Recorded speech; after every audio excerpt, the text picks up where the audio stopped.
About God, evil, and suffering again this week, getting a little more in-depth. As a bit of review from what we talked about last week, basically we presented the problem, an introduction to the problem. So the experience of suffering and evil present both a logical problem and a pastoral problem for us as we engage them in the world. The logical problem is that given these four statements, there is a logical incongruency that God is all-powerful, all-knowing, loving and good, and yet there is innocent suffering in the world. There is evil in the world. Those things logically don't seem to mesh. If God is loving and good and knows that something is going to happen and is powerful enough to stop it, why is there innocent suffering? Why is there evil? The pastoral problem, as these things come upon us, evil, suffering, we ask the questions of why. Why is this happening? Why me? We ask, how long? Will it continue forever? And did God do this? So today, we're going to examine, in no particular order, the relationship between God and humanity. What does God do? What does God promise? What are the limitations that we as creatures, beings that are created by God, what are those limitations that we face? What is the role of sin in all of this? And I'm going to start with, why are we even having this conversation? Look at historical perspective, going back to the Enlightenment, and why our theology has adapted over time. Any initial questions before we get into that, or things that you really want me to address after you've thought about it for a week? Not yet? Well, feel free to just chime in at any point. We're not too structured here today. So, pre-Enlightenment theology, for the most part, and this is a generalization, but pre-Enlightenment theology really latched on to passages like this one from Job, basically saying that no one suffers innocently.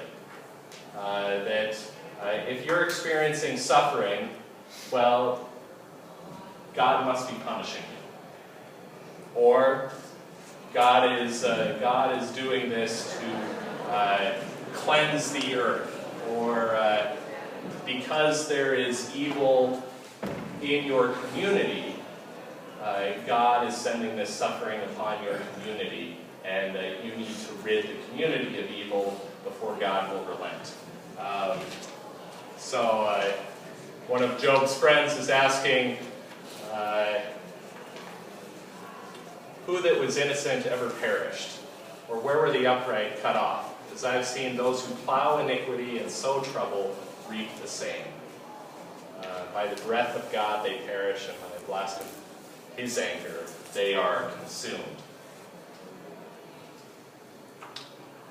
So that was common even during the Black Death, the plague, bubonic plague in Europe that really hit hard in the 1300s.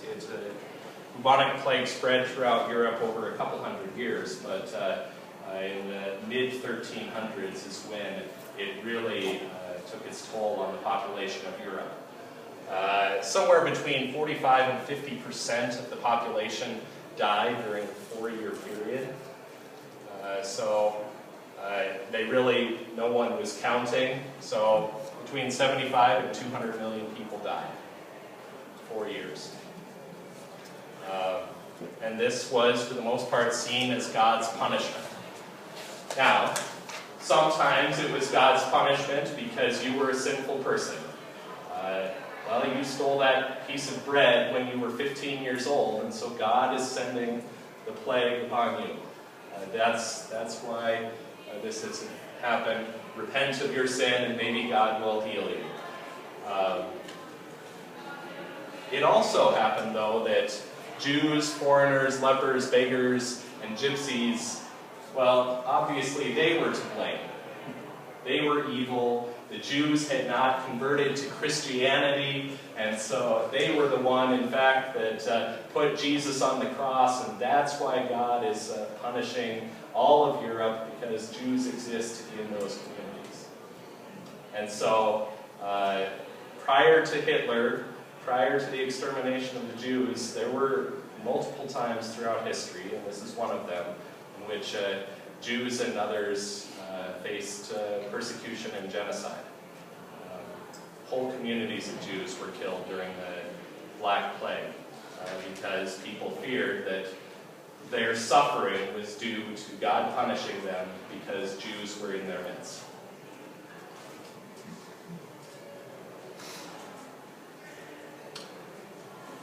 Fast forward a couple hundred years, Martin Luther coined the term, or used the term, Anfechtung. Luther was terrified that God was going to judge and condemn him as a sinner at any moment. So he would wake up in the middle of the night, terrified that God was going to punish him for some sin that he had committed during the day. That he had ignored a neighbor, that he had evil thoughts, that he was not patient, that God would punish him, and who knows what that punishment might look like. When you have a God who sends terrible things as judgment, then this is the fear that Luther had. As Luther came to understand a gracious God made known in Jesus Christ, he started to develop a theology of a God who hides. A God who hides in this earth, and in suffering. That God certainly has a hand in all suffering, Luther would say. And God certainly has a hand in all of creation, but you can't see and know God there. God is hidden behind the earthquake. Did God cause an earthquake? Yes, Luther would say. But we don't know God's intentions there. What we do know of God is found where God is revealed in His Son, Jesus Christ. And so Luther would say, God hides so that He might be found in one particular place. And that's in Jesus. Questions about that? That's Luther's take on suffering, as well as why are all these things happening, how is God involved, very generally speaking, just as an overview. So they're all is happening to the glory of God. I don't think Luther would use "to the glory of God" as his language. Words, no, but so that God can be found. Right. Yes. So that you would turn to Jesus and understand grace there. So that you would look for the Son, Jesus the Son, and experience God in Him rather than looking to God in creation. So many people, I go to the mountains, I just love to find God out in creation, it's so beautiful, so wonderful. Well, what's the other side of creation though? It's the tsunami, it's the hurricane, it's the it's the earthquake. Is God there? And so what Luther would say is God is hidden in creation. God is hidden in these experiences so that He might be found in the one place that He desires to be found, in Jesus.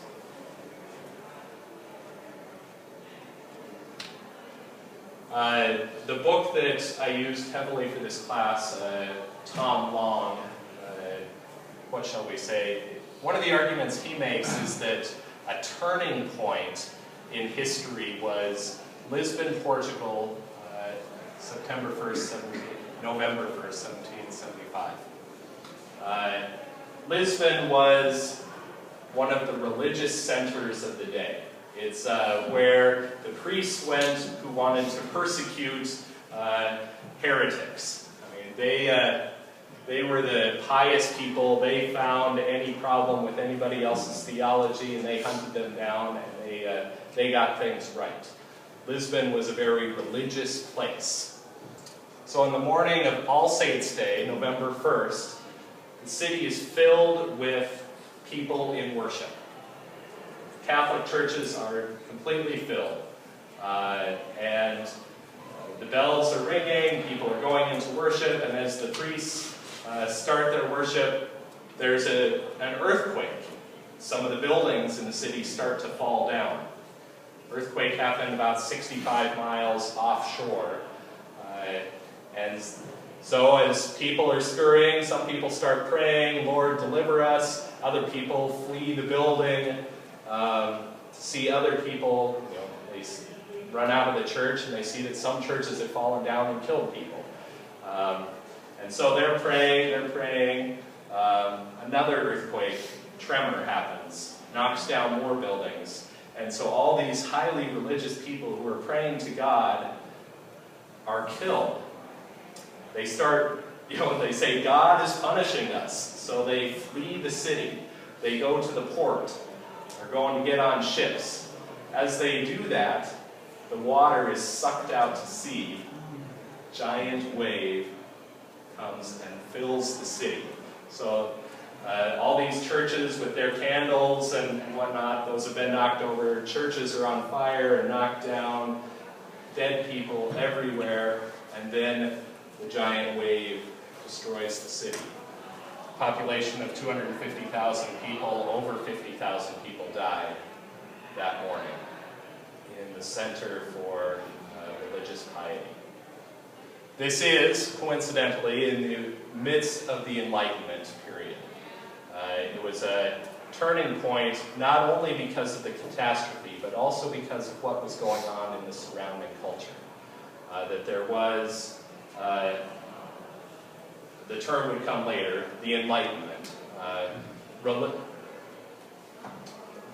Philosophical thinking that started to rebel against just accepting tradition and started to look at science and started to look at examining the world and why things were happening. So this Enlightenment typically is understood as following the 30 Years' War. 1618 to 1648 is the 30 Years' War. Great tragedy in Europe. Lots of people died, and there was a lot of questioning of whether we should follow the church anymore, because the church had a heavy hand in getting this war started and perpetuating it as Catholics and Protestants went to battle against each other. That developed a skepticism of religious tradition. Many scholars became deists, meaning they still believed in God, but believed God started this whole earth thing and then walked away and just said, well, whatever happens, happens. Another mark of the Enlightenment is that there was the rise of natural philosophers, is what they called themselves. We would call them scientists. They looked at the world around them and they sought to explain it. As well as empiricism. Prior to this, if the church said it's true, then it's true. Well, the sun goes around the earth, obviously, because that's what it says in the Bible, and that's what the church says is true.